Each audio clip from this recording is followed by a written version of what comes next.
does.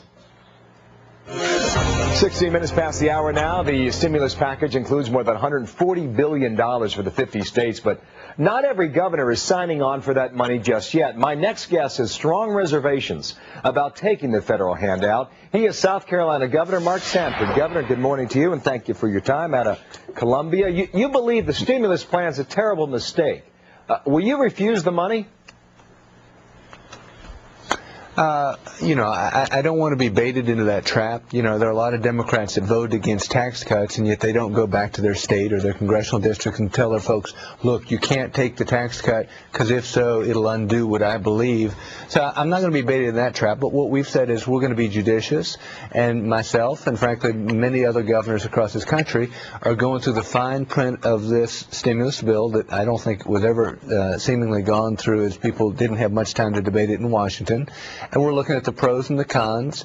Much of it will be outside of our control, but the part that is, some of it has strings attached that frankly make it not worth, in other words, the costs outweigh the benefit. I'll give you an example. With the unemployment benefits, our unemployment commission has had to borrow money from the feds to keep up the current level of benefits, and yet what's contemplated in this package is you'd in fact in some cases have to increase benefits paid out to part-time workers, which we've never done as a state, to be eligible for some of the money. So I think that there's some serious strings attached, and we're going to go through with a fine-tooth comb. Yeah, I'm not leading into a trap. I just want to make that clear to you and our viewers. It was a suggestion out of your office that would indicate that the money would not be received by South Carolina. Sure. There's a provision that was passed by a lawmaker from your state on the stimulus plan that says the legislature, even if you say no, they can bypass that decision.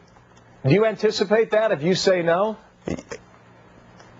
In other words, that's part of what we're looking at as we go through this fine-tooth comb. Yes, Representative Clyburn and I vehemently disagree. He thinks the stimulus is a good idea. I think it's a horrible idea. I think it has real bad ramifications for this country and for this economy going forward.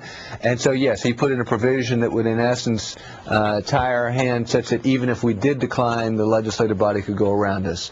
That's not true for the whole bill, but for about three-quarters is the best we can tell. Well, I have about 30 seconds left here. Now, the Republican governors run the gamut on this idea.